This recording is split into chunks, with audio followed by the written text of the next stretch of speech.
बिस्मिल्लाहिर्रहमानिर्रहीम। अस्सलाम वालेकुम दोस्तों, आज हमारा जो गुफ्तगू का टॉपिक है वो है सहाफ़त का आलमी दिन। आज आलमी तौर पे सहाफ़त का दिन मनाया जा रहा है और सहाफ़त एक बड़ा बामुक़द्दस और बड़ा ही बाइज़्ज़त शोबा है अगर इसके साथ इंसाफ़ किया जाए। ये है हमारा आज का टॉपिक। तो दोस्तों, इससे पहले कि हम अपने टॉपिक की तरफ बढ़ें, बराए मेहरबानी मेरा चैनल सब्सक्राइब करें और अपनी राय का भी इजहार कर दें ताकि मैं आप देख सकूं कि आप मेरी वीडियोस कितनी पसंद करते हैं। दोस्तों, सहाफ़त एक बड़ा ही बामुक़द्दस और बड़ा ही बेहतरीन पेशा है, लेकिन बदकिस्मती से हमारे मुल्क में इस सहाफ़त के साथ जो कुछ हुआ है उसकी मिसाल भी पूरी दुनिया में कहीं नहीं मिलती।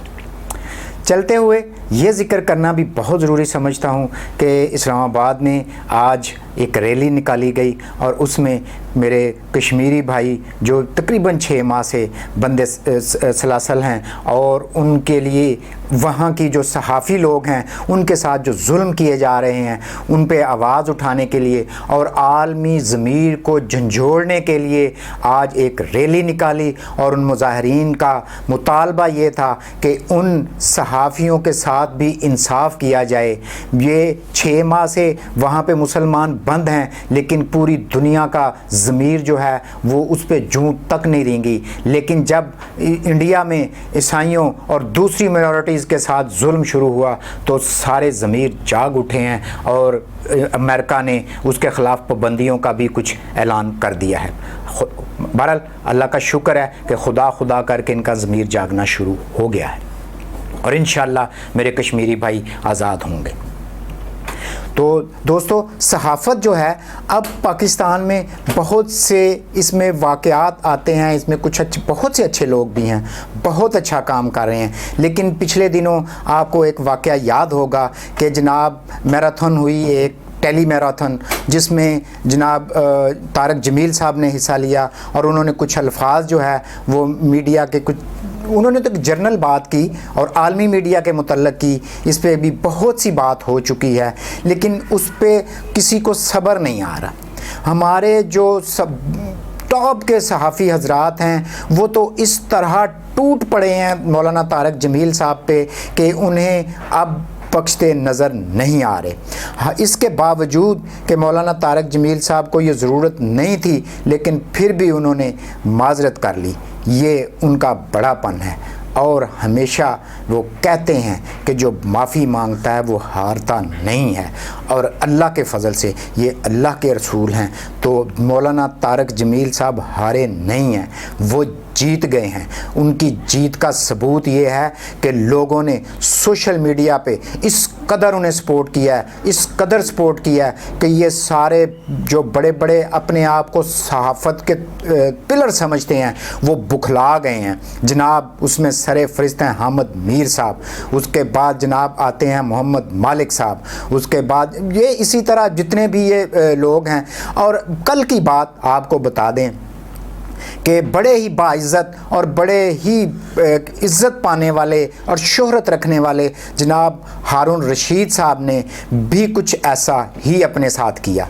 उन्होंने क्या कहा मौलाना तारक जमील साहब के साथ और क्या ज़बान इस्तेमाल की कि वो ये कह रहे हैं कि मीडिया झूठा है, वो मान रहे हैं कि मीडिया में खामियां हैं, वो ये मान रहे हैं कि मीडिया गलत करता है, लेकिन मौलाना तारक जमील साहब ने ये क्यों कर दिया?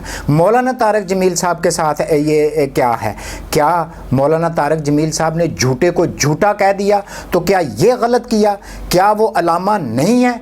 क्या वो इस मज़हब के मानने वाले नहीं हैं? क्या वो झूठे को झूठा नहीं कहेंगे? यही इस्लाम है, यही तबलीग है कि झूठे को झूठा कहना ही सच है। तो जनाब आपको अगर कह दिया तो आप क्यों बुरा मान गए? ये हसद है और इसी हसद की वजह से आप उन पे तनकीद कर रहे हैं। जनाब आप ये कह रहे हैं کہ جناب اس کی ضرورت نہیں ہے، اگر وہ شہرت کے لیے کر رہے ہیں، شہرت کی اگر ضرورت نہیں تھی تو جناب قائد اعظم صاحب کو نہیں تھی، جناب علامہ اقبال صاحب کو نہیں تھی، لیکن جو آپ وہاں پہ دلائل دے رہے ہیں ان دلائل میں آپ خود ہی یہ کہہ رہے ہیں کہ میڈیا جھوٹا ہے، اور آپ خود ہی یہ کہہ رہے ہیں کہ مولانا طارق جمیل صاحب سچ بول رہے ہیں، اور پھر آپ ان پہ تنقید بھی کر رہے ہیں۔ کیا آپ کے کسی کونے کھدرے میں کہیں نہ کہیں ان کے لیے حسد ہے؟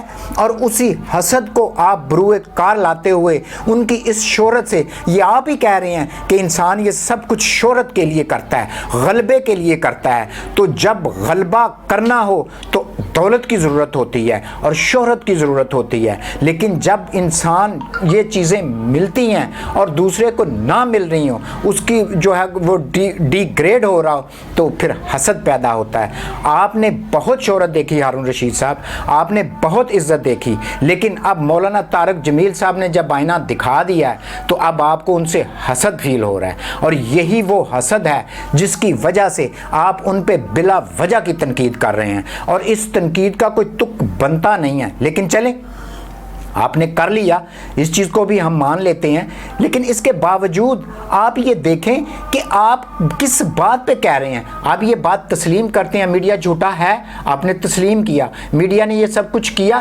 لیکن اس کے ساتھ ساتھ آپ انہیں یہ کہہ رہے ہیں کہ کیا آپ ان کے دل میں جا کے دیکھ سکتے ہیں کہ یہ انہوں نے شہرت کے لیے کیا ہے؟ آپ کو کس طرح یقین دلایا جائے؟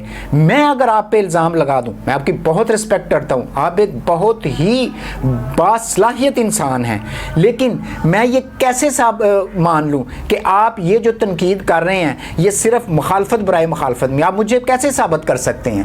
لیکن پھر بھی میں یہ کہتا ہوں کہ آپ نے جو کچھ کیا ہوگا وہ اصلاح کے لیے کیا ہوگا، لیکن اسی کے ساتھ ساتھ میں یہ بھی کہتا ہوں کہ مولانا صاحب نے جو کچھ کیا انہوں نے بھی اصلاح کے لیے کیا۔ تو آپ اس بات کو کیوں نہیں مانتے کہ مولانا صاحب ٹھیک ہیں، انہوں نے یہ سب کچھ اصلاح کے لیے کیا، آپ بھی جو کچھ کہہ رہے ہیں وہ اصلاح کے لیے کہہ رہے ہیں، آپ ٹھیک کہہ رہے ہیں، میں آپ کی بات کو بھی انڈوس کرتا ہوں۔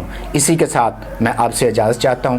اللہ رب العزت آپ کو، مجھے، ہم سب کو ہدایت عطا کرے اور صحافت کو پاکستان میں زندہ و تابندہ رکھے۔ لگتا ہے آپ جو بڑے بڑے صحافی لوگ ہیں، آپ کی طبعی زندگی جو ہے وہ پوری ہو چکی ہے، اب ہر عروج کو زوال ہے اور آپ کا بھی زوال شروع ہو گیا ہے، لہٰذا اسے برداشت کریں۔ السلام علیکم۔